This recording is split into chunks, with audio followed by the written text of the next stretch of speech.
അസ്സലാമു അലൈക്കും. Welcome back to my channel. അപ്പോൾ ഇന്ന് വന്നിട്ടുള്ളത് നല്ലൊരു അടിപൊളി ബ്രേക്ക്ഫാസ്റ്റിൻ്റെ റെസിപ്പിയും കൊണ്ടാട്ടോ. അപ്പോൾ നമ്മളിന്ന് ഇവിടെ റെഡിയാക്കി എടുത്തിട്ടുള്ളത് പെർഫെക്റ്റ് ആയിട്ടുള്ള ഒരു പൂരിയുടെ റെസിപ്പിയാണ്. അപ്പോൾ എങ്ങനെയാണ് നമുക്ക് പെർഫെക്റ്റ് ആയിട്ട് ഇതേപോലെ നല്ല പ്ലഫി ആയിട്ട് എണ്ണ കുടിക്കാതെ നമുക്ക് പൂരി റെഡിയാക്കി എടുക്കുക എന്നുള്ളതൊന്ന് കണ്ടു നോക്കാം. അതേപോലെ തന്നെ ഇപ്പോഴും ഒട്ടുമിക്ക പേരുടെ ഒരു പ്രശ്നമാണ് പൂരി റെഡിയാക്കി എടുക്കുമ്പോൾ ഇതേപോലെ ഫ്ലഫിയായി വരാറില്ല, എണ്ണ കുടിക്കാറാണ് പതിവ് എന്നുള്ളത്. അപ്പോൾ അതിനുള്ള ടിപ്പും കാര്യങ്ങളൊക്കെ നമ്മളെ വീഡിയോയിൽ നമ്മൾ ഉൾപ്പെടുത്തിയിട്ടുണ്ട്. എങ്ങനെയാണ് നമ്മൾ പെർഫെക്റ്റ് ആയിട്ട് പൂരി റെഡിയാക്കി എടുക്കുക എന്നുള്ളത് കേട്ടോ.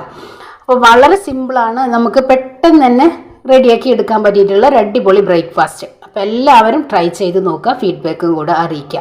അതേപോലെ തന്നെ നമ്മുടെ വീഡിയോസ് നിങ്ങൾക്ക് ഇഷ്ടമായി കഴിഞ്ഞാൽ ഒന്ന് ലൈക്ക് ചെയ്യുക, ആദ്യമായി കാണുന്നവരാണെങ്കിൽ സബ്സ്ക്രൈബും കൂടെ ചെയ്യാം കേട്ടോ. പിന്നെ നിങ്ങളുടെ ഫാമിലിക്കും ഫ്രണ്ട്സിനൊക്കെ ഒന്ന് ഷെയർ ചെയ്യാനും കൂടെ മറക്കരുത്. അപ്പോൾ എങ്ങനെയാണ് നമ്മളിത് റെഡിയാക്കി എടുക്കണമെന്ന് കണ്ടു നോക്കാം. അപ്പോൾ ഞാൻ ഇതിൻ്റെ കൂടെ ഇവിടെ ഒരു പൂരി മസാലയും കൂടെ റെഡിയാക്കി എടുക്കുന്നുണ്ട് കേട്ടോ. അപ്പോൾ ഡീറ്റെയിൽ ആയിട്ട് നമ്മളിവിടെ കാണിച്ചിട്ടില്ല, അപ്പോൾ എല്ലാവർക്കും അറിയാവുന്നതാണ്. അപ്പോൾ അതുകൊണ്ടാണ് നമ്മളിവിടെ കാണിക്കാതിരുന്നത്. അപ്പോൾ എങ്ങനെയാണ് നമുക്ക് പൂരി റെഡിയാക്കി എടുക്കാമെന്നൊന്ന് കണ്ടു നോക്കിയാലോ. അപ്പോൾ ഇന്ന് നമ്മളിവിടെ റെഡിയാക്കി എടുക്കുന്നത് നല്ലൊരു അടിപൊളി ബ്രേക്ക്ഫാസ്റ്റിൻ്റെ റെസിപ്പിയും കൊണ്ടാട്ടോ. അപ്പോൾ അതിന് വേണ്ടിയിട്ട് ഞാനിതാ 250 ml കപ്പിൽ 1.5 കപ്പ് ഗോതമ്പ് പൊടി എടുത്തിട്ടുണ്ട്. ഗോതമ്പ് പൊടിയൊക്കെ നമ്മൾ അരിച്ച് മാറ്റി വെച്ചിട്ടുള്ളതാട്ടോ. ഒരു 2 ടേബിൾ സ്പൂണോളം മൈദപ്പൊടി ചേർക്കുന്നുണ്ട്. മൈദപ്പൊടി നമ്മൾ അരിച്ച് മാറ്റി വെച്ചിട്ടുള്ളതാട്ടോ. 1/4 കപ്പ് റവ, 1/4 കപ്പ് റവ. റോസ്റ്റഡ് റവ ആയാലും വറുക്കാത്ത റവ ആയാലും കുഴപ്പമൊന്നുമില്ല കേട്ടോ. പിന്നെ നമുക്കിതിലേക്ക് വേണ്ടത് 1 ടേബിൾ സ്പൂണ് പഞ്ചസാര. പഞ്ചസാര നിങ്ങൾ സ്കിപ്പ് ചെയ്യാതെ എടുക്കുക കേട്ടോ. പിന്നെ ഇതിലേക്ക് ഇതാ ആവശ്യത്തിനുള്ള ഉപ്പും കൂടെ ചേർത്ത് കൊടുക്കുക.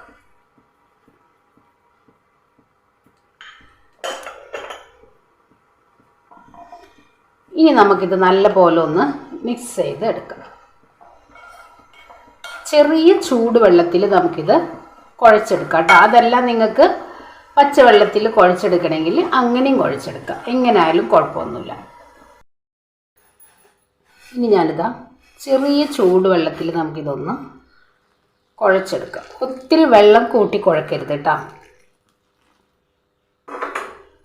കുറേശ്ശെ വെള്ളം ഒഴിച്ചിട്ട് നമുക്കൊന്ന് നല്ല ടൈറ്റായിട്ടുള്ളൊരു ഡോ ആക്കി എടുക്കണം. ഒരുപാട് വെള്ളം നമ്മൾ ഒഴിച്ചെടുക്കണ്ട. അല്പം വെള്ളം ഒഴിച്ച് നമുക്കൊന്ന് കുഴച്ചെടുക്കാം.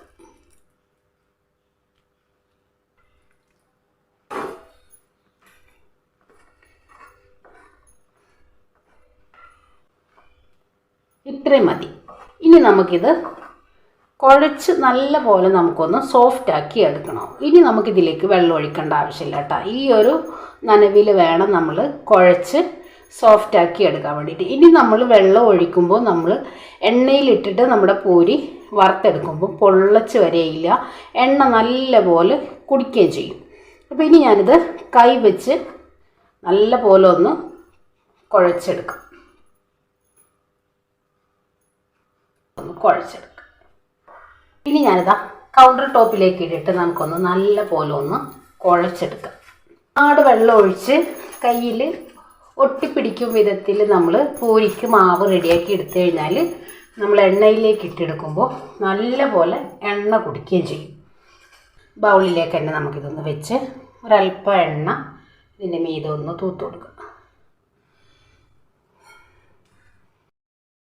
ഇനി നമ്മൾ നമ്മുടെ പൂരിയിലേക്കുള്ള ബാജി റെഡിയാക്കി എടുക്കാൻ വേണ്ടിയിട്ട് ഞാനിതാ ഒരു 4 ഉരുളക്കിഴങ്ങ് എടുത്തിട്ടുണ്ട്, 2 തക്കാളി, 2 സവോള, ഒരു 6-7 പച്ചമുളക്, 2 ക്യാരറ്റ്, ഇത്ര എടുത്തിട്ടുണ്ട്. നമ്മൾ നല്ല പോലെ ഒന്ന് തൊലിയൊക്കെ കളഞ്ഞ് കഴുകി കട്ട് ചെയ്ത് കുക്കറിലേക്ക് ഇട്ട് കൊടുക്കുന്നുണ്ട്.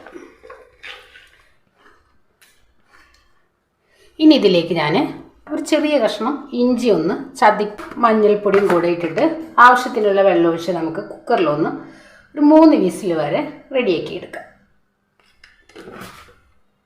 ഇതിലേക്ക് നമുക്ക് വെള്ളം ഒഴിച്ചു കൊടുക്കാം.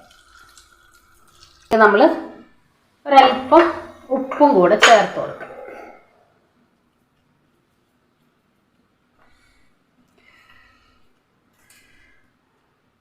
ഇനി ഇത് ഒരു 3 വിസിൽ വരെ നമുക്കൊന്ന് റെഡിയാക്കി എടുക്കാം. അപ്പോൾ ഇനി നമുക്കിത് ചെറിയ ഉരുളകളാക്കി നമുക്കൊന്ന് പരത്തിയെടുക്കാം. ഞാനിപ്പോൾ ഇവിടെ 10 പ്രസ്സിലാണ് നമ്മൾ റെഡിയാക്കി എടുക്കുന്നത്. ഞാനിപ്പോൾ ഇതേപോലെ ഒരു ടിഷ്യൂ വെച്ചിട്ട് നമ്മൾ ഇതിൻ്റെ ഉള്ളിലൊക്കെ നല്ല പോലെ ഒന്ന് തുടച്ചെടുത്തിട്ടുണ്ട്. ഇനി ഞാനിതാ ഇതേപോലെ നമ്മൾ പ്രസ്സിലൊരൽപ്പം എണ്ണ ഒന്ന് തൂത്ത് കൊടുത്തിട്ടുണ്ട്. ഇനി നമുക്കിത് പരത്തിയെടുക്കാം. ഇതേപോലെ നമുക്ക് ഒരു പ്ലേറ്റിലേക്കൊന്ന് പരത്തി വെക്കാം. എന്നിട്ട് നമുക്ക് ഒരുമിച്ചങ്ങ് ഫ്രൈ ചെയ്തെടുക്കാം. കുറച്ച് വലുപ്പത്തിൽ തന്നെ പരത്തിയെടുത്തിട്ടുണ്ട്. ഇനി നമുക്ക് ഇതേപോലെ ഒരു പ്ലേറ്റിലേക്ക് മാറ്റി കൊടുക്കാം. ഫ്രൈ ചെയ്തെടുക്കാം കേട്ടോ. എണ്ണ നല്ലപോലെ ചൂടായി വന്നിട്ടുണ്ട്. നമുക്കിതേക്ക് ഇട്ട് കൊടുക്കാം. എണ്ണ നല്ലപോലെ ചൂടായിട്ടുണ്ട്. ഇതേപോലെ നമുക്ക് തവി വെച്ച് ഒന്ന് പ്രസ് ചെയ്ത് കൊടുക്കാം. കണ്ടില്ലേ, പെട്ടെന്ന് തന്നെ തിരിച്ചിട്ട് കൊടുക്കാം കേട്ടോ. അപ്പം നമ്മൾ റെസ്റ്റോറൻറ്റിൽ നിന്നൊക്കെ കഴിക്കുന്ന ആ ഒരു വലുപ്പത്തിലുള്ള പൂരിയാണ് നമ്മളിവിടെ റെഡിയാക്കി എടുത്തിട്ടുള്ളത്. ഒട്ടും എണ്ണ കുടിക്കുന്നുള്ള ടെൻഷനൊന്നും വേണ്ട കേട്ടോ. ഇനി നമുക്കിത് എടുത്ത് മാറ്റാം. നല്ല ചൂടായിരിക്കണം, അപ്പോഴാണ് നമുക്ക് നല്ല വീർത്ത് വന്നിട്ടുള്ള പൂരി നമുക്ക് റെഡിയാക്കി എടുക്കാനായിട്ട് പറ്റുള്ളൂ. കണ്ടില്ലേ, നമ്മൾ പൂരി റെഡിയാക്കി എടുക്കുമ്പോൾ ശ്രദ്ധിക്കേണ്ട ഒരു കാര്യം എന്ന് പറഞ്ഞു കഴിഞ്ഞാൽ വെള്ളം വളരെ കുറവാക്കിയിട്ട് വേണം നമ്മൾ കുഴച്ചെടുക്കാനായിട്ട്. അപ്പോൾ നമുക്ക് നല്ല പെർഫെക്റ്റ് ആയിട്ടുള്ള പൂരി റെഡിയാക്കി എടുക്കാനായിട്ട് പറ്റും. ഒരുപാട് വെള്ളം കൂട്ടിയെടുക്കുമ്പോൾ നമ്മുടെ മാവ് എണ്ണ കുടിച്ചു പോകും. എല്ലാം ഇതേപോലെ ഒന്ന് റെഡിയാക്കി എടുക്കാം. അപ്പോൾ ഇതാ നമ്മുടെ പൂരി നമ്മളിവിടെ റെഡിയാക്കി എടുത്തിട്ടുണ്ട്. കണ്ടില്ലേ, നല്ല ക്രിസ്പി ആയിട്ട് തന്നെ കിട്ടിയിട്ടുണ്ട്. അതേപോലെ ഒട്ടും എണ്ണ കുടിച്ചിട്ടില്ല കേട്ടോ. നമ്മൾ കുഴച്ചെടുത്തിട്ടുള്ള മാവ് മുഴുവനായിട്ട് നമ്മൾ ഫ്രൈ ചെയ്തെടുത്തിട്ടുണ്ട്. അത്രയും സമയം ഞാനിത് പുറത്താണ് വെച്ചിരുന്നത്. അപ്പോൾ നിങ്ങൾക്ക് കാണാൻ കഴിയുന്നുണ്ടാവും, നല്ല ഫ്ലഫി ആയിട്ട് തന്നെ നമ്മുടെ പൂരി നമുക്ക് കിട്ടിയിട്ടുണ്ട്. അപ്പോൾ നമ്മൾ റവ ചേർത്താലുള്ള ഒരു പ്രത്യേകതയാണ് ഇത് കേട്ടോ. അപ്പോൾ നമ്മൾ റെസ്റ്റോറൻറ്റിൽ നിന്നൊക്കെ വാങ്ങിച്ച് കഴിക്കാവുന്ന ആ ഒരു രീതിയിലാണ് നമ്മളിന്നിവിടെ ഒരു പൂരി റെഡിയാക്കി എടുത്തിട്ടുള്ളത്. അപ്പോൾ എല്ലാവർക്കും ഇഷ്ടമാണെന്ന് വിശ്വസിക്കുകയാണ്. അപ്പോൾ എല്ലാവരും ട്രൈ ചെയ്ത് നോക്കുക, ഫീഡ്ബാക്കും കൂടെ അറിയിക്കാം കേട്ടോ. അപ്പോൾ ഇൻഷാ അല്ലാഹ് നാളെ മറ്റൊരു വീഡിയോ കാണുന്നവരെ അസ്സലാമു അലൈക്കും.